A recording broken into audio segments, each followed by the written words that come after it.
materi kita yang pertama, yaitu bahasa sebagai identitas suatu bangsa. Apa sih bahasa itu? Ya, bahasa merupakan fondasi utama di dalam membentuk identitas suatu bangsa. Karena bahasa tidak hanya sebagai alat komunikasi, tetapi juga mencerminkan nilai-nilai budaya, sejarah, dan identitas suatu masyarakat. Berikut ini adalah beberapa cara bahasa memainkan peran kunci dalam membentuk jati diri suatu bangsa. 1. Sebagai identitas budaya. Bahasa mencerminkan nilai-nilai budaya suatu bangsa, cara orang menggunakan bahasa, kata-kata yang mereka pilih, serta idioma dan peribahasa yang digunakan, semuanya menggunakan aspek-aspek penting dari budaya mereka. 2. Sejarah dan tradisi. Bahasa seringkali mencerminkan sejarah dan tradisi suatu bangsa. Melalui perubahan generasi, kita dapat melacak perubahan sosial, politik, dan budaya yang telah terjadi di dalam masyarakat. Ketiga, pengikatan komunitas. Bahasa memainkan peran penting dalam memperkuat ikatan sosial dan komunitas. Mengapa demikian? Karena dengan menggunakan bahasa yang sama, anggota suatu bangsa akan merasa terhubung satu sama lain dan merasa sebagai bagian dari kelompok yang lebih besar. 4. Ekspresi identitas nasional. Bahasa seringkali menjadi simbol utama identitas nasional. Penggunaan bahasa nasional dalam kehidupan sehari-hari di media, pendidikan, pemerintahan akan memperkuat kesadaran akan identitas nasional dan kebangsaan. 5. Pemersatu dan pembeda. Bahasa dapat menjadi alat untuk menyatukan masyarakat dengan memberikan cara yang sama untuk berkomunikasi dan berinteraksi. Namun, juga dapat membedakan suku, etnis, ataupun kelompok sosial yang berbeda. Dengan demikian, bahasa tidak hanya sebagai alat komunikasi, tetapi juga sebagai penanda identitas suatu bangsa. Nah, materi selanjutnya adalah mengenal bahasa Indonesia. Tentu, beberapa hal-hal yang perlu kalian ketahui tentang bahasa Indonesia. Yang pertama, bahasa resmi Indonesia. Bahasa Indonesia adalah bahasa resmi Republik Indonesia. Ini adalah bahasa yang digunakan dalam komunikasi resmi, pemerintahan, pendidikan, media massa, dan interaksi sehari-hari di Indonesia. Yang kedua, asal mula.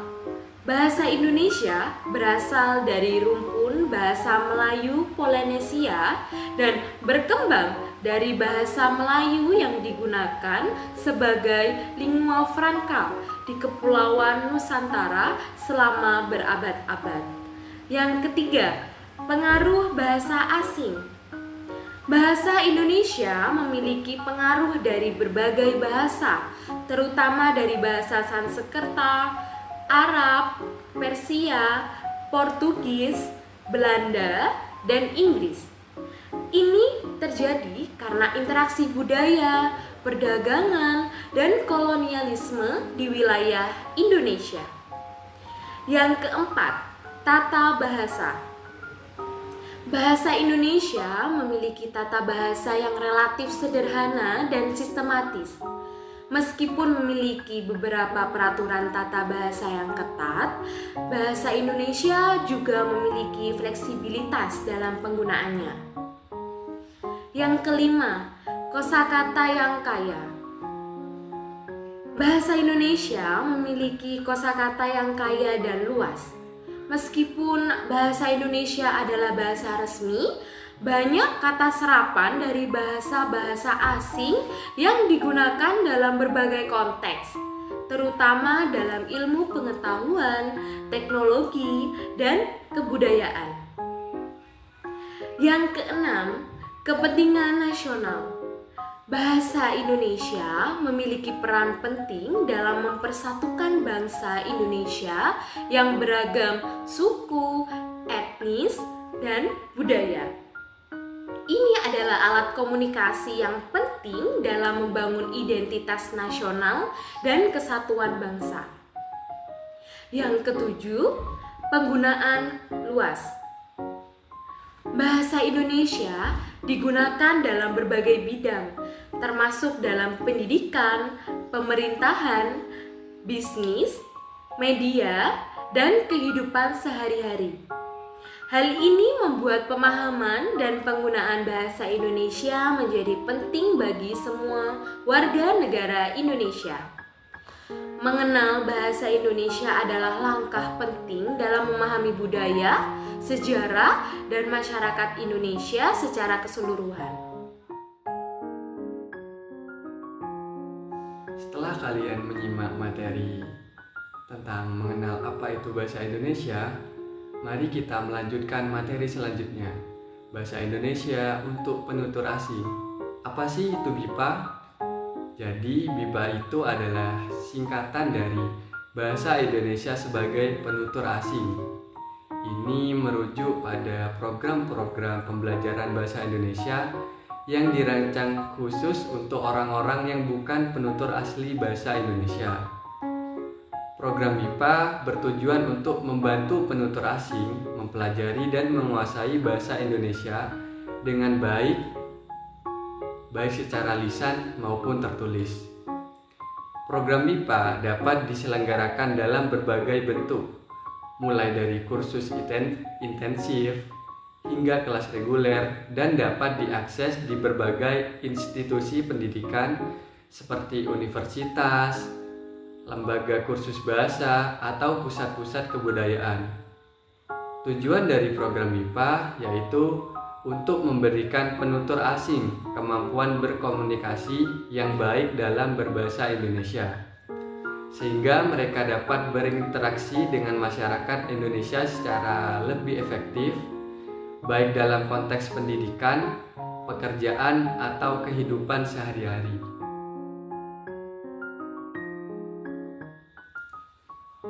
Kemudian ada dampak negatif globalisasi terhadap eksistensi bahasa Indonesia.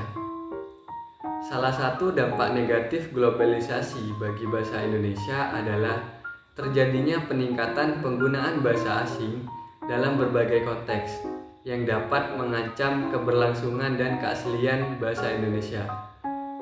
Berikut ini ada beberapa dampak negatif lainnya yang meliputi. Yang pertama ada pengaruh bahasa asing.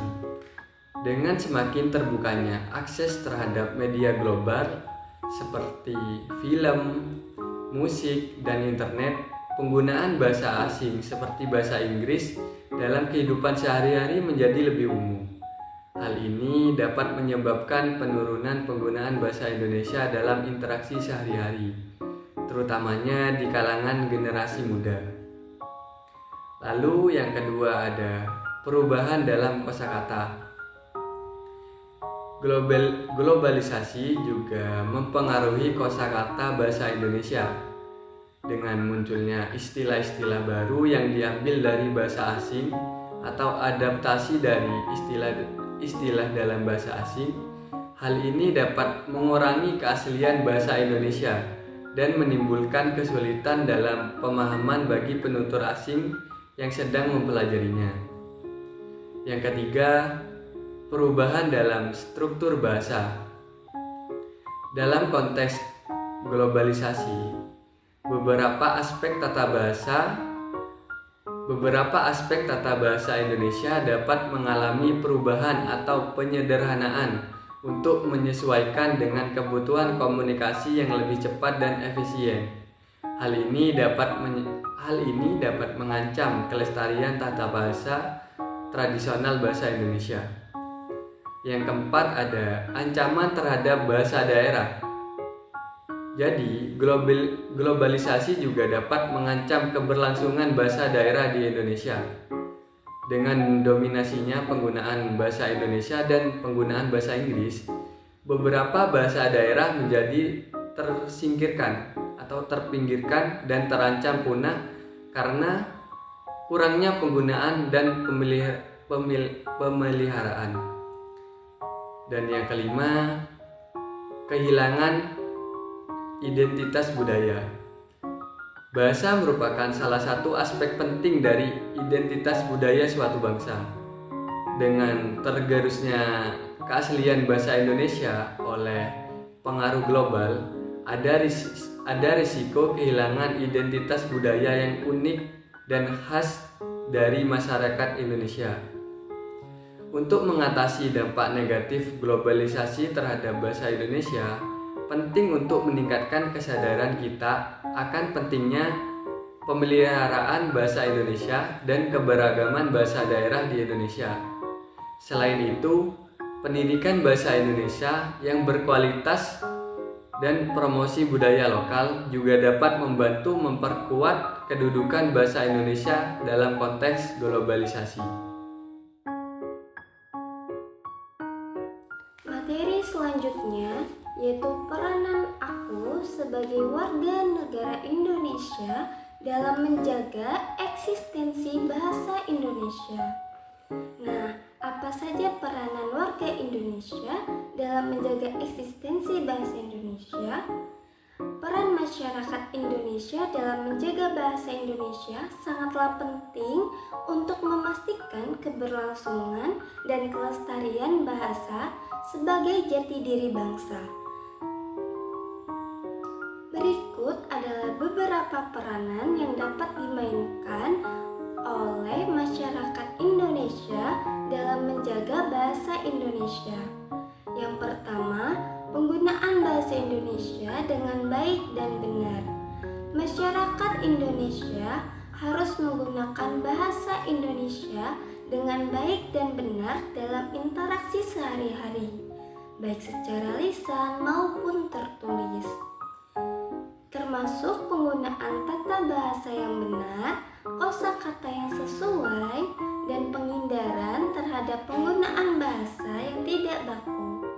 Kedua, melestarikan budaya lisan.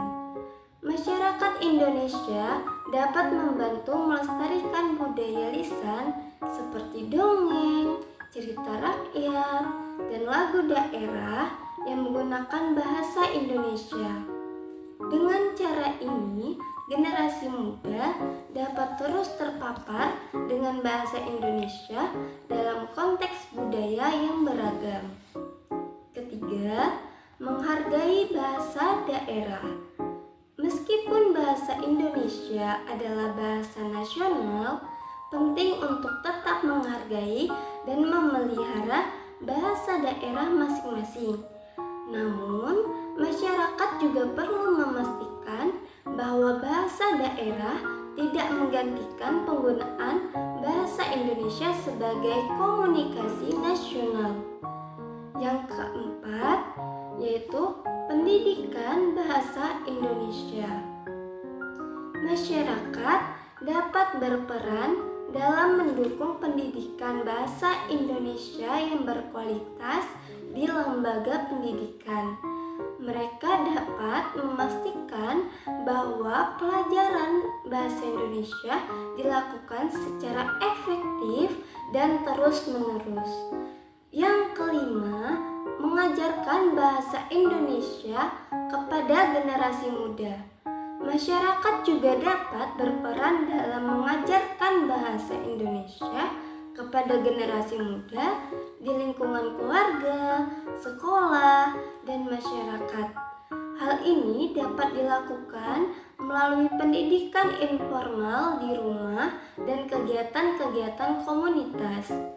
Yang keenam, memperkaya bahasa Indonesia. Masyarakat dapat berperan dalam memperkaya bahasa Indonesia dengan memperkenalkan kata-kata baru yang sesuai dengan perkembangan zaman dan teknologi. Mereka dapat aktif berpartisipasi dalam pembentukan kosakata baru dan mengadaptasi istilah-istilah asing sesuai dengan konteks lokal. Dengan menjalankan peran-peranan ini, masyarakat Indonesia dapat turut serta dalam menjaga bahasa Indonesia sebagai aset budaya yang berharga.